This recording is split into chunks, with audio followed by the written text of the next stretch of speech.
comme le DG Henri l'a dit. Il jouait au violon et c'est ce qui a fait vraiment sa grande célébrité. Mais il jouait beaucoup d'instruments. J'allais les amener ici, mais il y a même ce qu'on appelle les trios.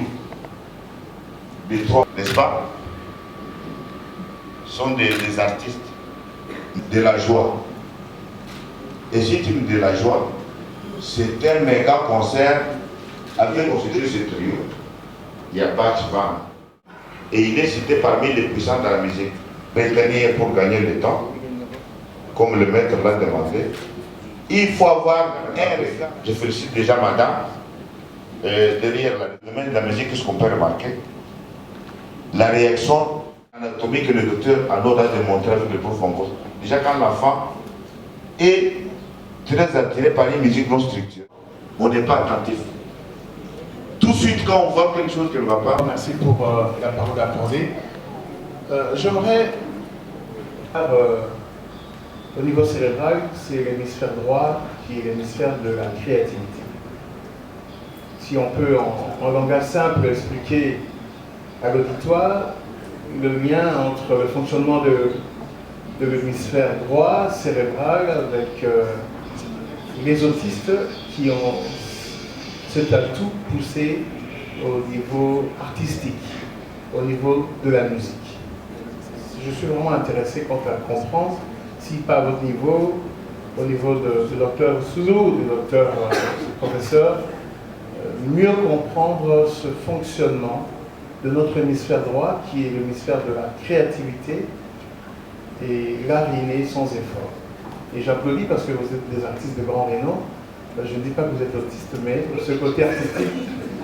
Et Jean-Jacques, est-ce qu'on va répondre directement ou bien on va prendre d'abord toutes les questions? Je crois que les questions sont pour les versements. Parce que l'art-thérapie nous sert, c'est un outil qu'on appelle la musicothérapie pour certains exercices.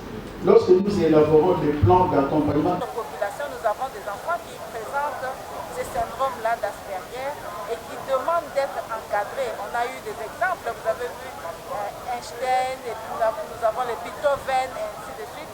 C'est des grands génies, chacun dans son domaine, et qui ont été diagnostiqués autistes Asperger.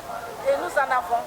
Mais malheureusement, dans notre pays, on ne met pas un accent là-dessus. Il est grand temps que Tchamakani, c'est Sikamoko, Boetali, Bana, Oyo Bazali, na malade ou abengaka autisme. Bana wana mbala mususu to komprenaka bango malamu te. Bato mususu bazali kobenga bango bandoki, bamususu bazali kobenga bango bakizengi, bamususu bazali kobenga bango bazoba. Kasi tomoni ke bana wana bazali bana lokola bana nyonso et esengeli seulement que tosalisa bango na prise en charge ya malamu. Bongo prise en charge wana esalemaka na baécole spécialisée et puis na ba centre ou bien ba unité de soins oyo et bongisami pona bango. Maintenant peuvent emmener leurs enfants vers les médecins et les spécialistes pour qu'on puisse diagnostiquer la pathologie et que ces enfants puissent être suivis. Mais d'abord, il faut, numéro 1, que les parents consultent les médecins pour qu'un diagnostic soit précis et qu'ils ont en tout cas identifié les centres de prise en charge. Il y en a quelques-uns, ils les ont cités, ce n'est pas mon rôle de le réciter, mais de ne pas... Il m'a été demandé de faire le lien entre la neurodiversité et l'émergence économique. Alors, j'ai fait le pont parce que dans la neurodiversité, il y a le monde du bruit qui génère aussi des maladies qu'on appelle des pathologies vibroacoustiques, comme le monde du silence radical a aussi ces maladies qui sont des déficiences cognitives dans le cas de l'autisme. Mais il n'y a pas que des déficiences cognitives dans l'autisme. Il y a aussi des superpuissances cognitives dans l'autisme. Les superpuissances cognitives, c'est un peu l'homme augmenté que veut inventer Elon Musk, qui est aussi Asperger, c'est-à-dire autiste aussi quelque part. Son rêve à lui, c'est créer l'homme augmenté, c'est mettre des implants, un implant cérébral dans le cerveau humain pour, dans l'interconnexion avec nous, de pouvoir participer. J'ai participé au premier congrès. C'est déjà une première fois. L'autisme est très négligé dans notre pays. L'autisme est une discrimination dans notre pays. Au moins, elle a commencé à pouvoir faire quelque chose. Nous espérons la suite et que ces enfants autistes puissent être accompagnés, pris en charge, ainsi que les orienter dans la communauté congolaise.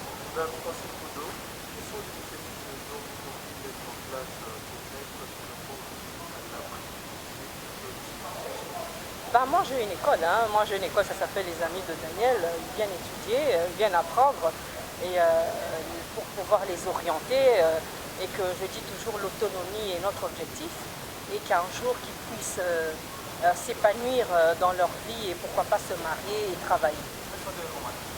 Les recommandations, premièrement c'est la sensibilisation, secondo c'est l'acceptation, les parents acceptent que j'ai un enfant pareil.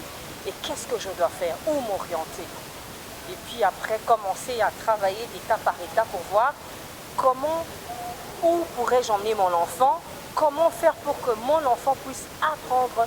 Comment faire pour qu'un jour mon enfant puisse être autonome? Parce qu'un jour nous allons tous mourir, on va partir. Qu'est-ce qu'ils deviendront sans nous?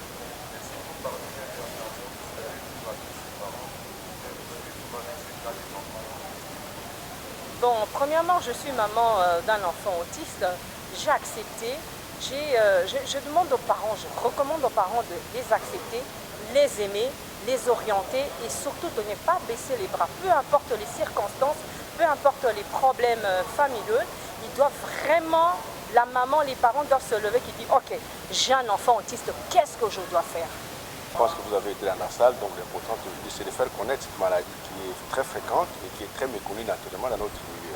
Des troubles de la sphère autistique, comme vous l'avez entendu, c'est un problème, mais chez nous, tout ce qui est trait à la santé mentale et l'office de se rendre compte parce qu'il y a des gens entre guillemets, en fait, c'est là-dedans on a qui est sorcier, c'est des mauvais sorts, et comme l'information ne circule pas, les gens pensent que réellement cette maladie ne peut pas être traitée dans les hôpitaux.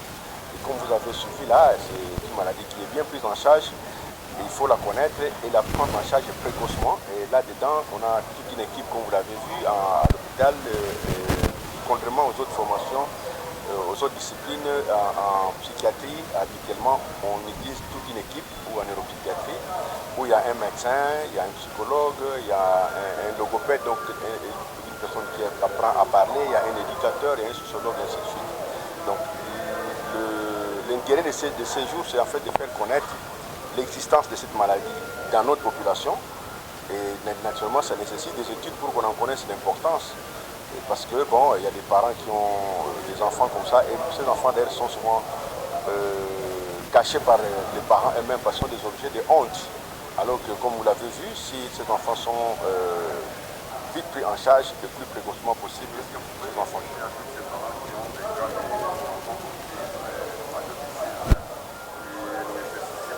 Mais c'est de les amener à l'hôpital. Aujourd'hui, cette journée a été organisée par une ONG, mais il y a un hôpital où travaille un personnel qualifié, spécialisé, dont des professeurs d'université, comme vous avez entendu là, le CNPP, le Centre neuropsychopathologique du Mont en bas, qui est l'unique hôpital qui traite les maladies en Afrique, l'unique, et malheureusement qui est très peu connu, parce que bon, les gens pensent que le CNPP est juste là pour pouvoir traiter les malades mentaux, on va circuler, mais comme vous l'avez vu là, on prend en charge beaucoup plus de choses que ce que en fait, le commun des mortels connaît. Donc moi, en tant que journaliste, comme vous êtes là, je conseillerais que vous venez voir ce qu'on réalise au CNPP, ce qu'on traite, parce que comme vous le voyez là, ce sont des enfants qui peuvent être éduqués et qui peuvent servir demain à rendre service à la nation. Si, les conséquences, c'est connu. Les conséquences, c'est que l'enfant qui va avoir du mal à s'insérer dans la société, qui va avoir du mal à assurer un avenir, un travail comme normal dans la vie, parce qu'il a des problèmes de difficultés par rapport à l'autre. Le traitement, il n'y a pas le traitement de l'autisme, il n'y a pas de traitement médicamenteux. Le traitement, c'est la prise en charge, qui est une prise en charge, je dirais, sociale. Il y a des institutions, ici chez nous, on n'a pas encore fait d'institutions, mais il y en a. Mais il y a des institutions par ailleurs, par exemple en France, on a des structures pour prendre en charge ces enfants-là, où il y a des psychologues. Dans beaucoup de quartiers, il y a chaque structure, on appelle centre médico-psychologique. Mais les enfants qui sont scolarisés ont aussi des aides. Il y a ce qu'on appelle le CESAD, ce service-là, qui envoie aider ces enfants dans les écoles pour les aider à suivre plus ou moins. Donc, parmi les enfants autistes, il y a des enfants qui ont une intelligence normale et il y en a qui ont une faible intelligence. Bon, ces enfants-là, même s'ils ont une intelligence normale, on peut quand même continuer sur le comportement, mais c'est un petit peu...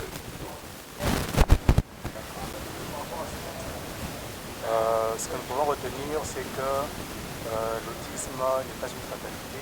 Ici, nous sommes venus vulgariser le concept, faire comprendre à la population que si vous avez un enfant autiste, ce n'est pas grave, la prise en charge est possible, un accompagnement éducationnel ou neurodéveloppemental est aussi possible. Et donc, nous nous sommes surenrichis sur le concept, nous avons beaucoup appris sur la maladie, sur les manifestations de la maladie, et même comment reconnaître l'autisme. Et ce que j'ai retenu d'important, c'est que autant il y a d'autisme ici, autant il y a des autistes. Donc il y a plusieurs formes de manifestation de la maladie et chaque autiste est différent à sa manière. Toute la prise en charge est spécifique et personnalisée. C'est ce qu'on a dit. Donc, si vous avez un enfant autiste, allez vers les spécialistes.